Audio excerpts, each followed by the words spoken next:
quels sont les thèmes abordés par les romans de cette sélection? Il y a très souvent des résonances, des échos d'un livre à d'autres, et on constate qu'ils partagent les mêmes préoccupations. Pendant plusieurs années, on a pu voir ces listes presque monopolisées par l'autofiction.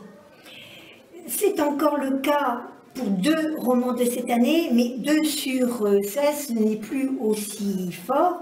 Il s'agit effectivement du roman de Maggie Cherfi, Ma part du Gaulois, qui raconte son année de terminale à Toulouse, ou c'est le cas de Gaël Faye qui parle de son pays, le Burundi, et de la tragédie qu'il a vécue.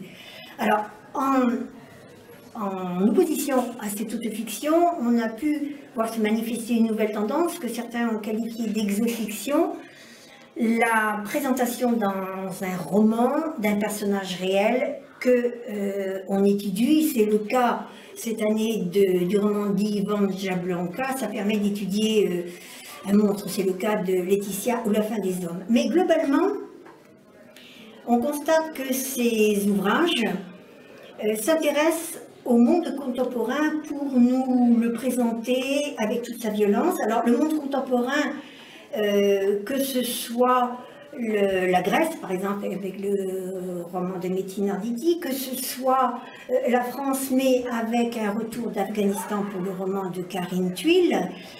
Et ce monde contemporain, il associe très souvent un autre thème, celui de l'enfance.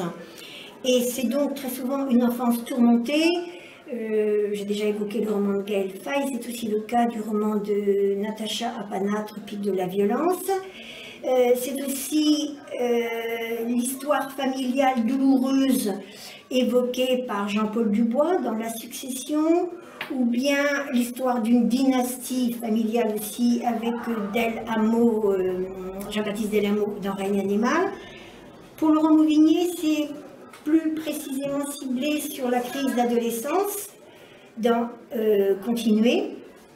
Et à côté de ces cas un petit peu plus restreints à la sphère familiale, on voit aussi une évocation de ce qu'on peut appeler la comédie sociale avec les romans de Leila Slimani, Chanson douce, où je présente une babysitter très très inquiétante.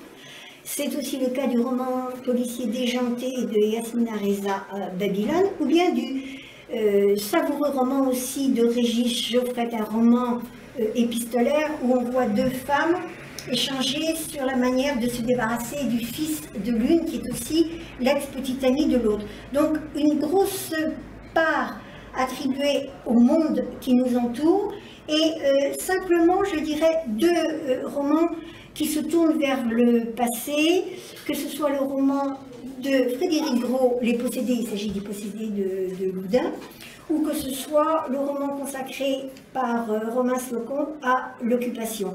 Donc, des grandes directions encore, inspirées par la situation contemporaine et qui ont donné matière à 14 romans très intéressants que les lycéens de l'opération Concours des lycéens vont donc avoir la chance de découvrir.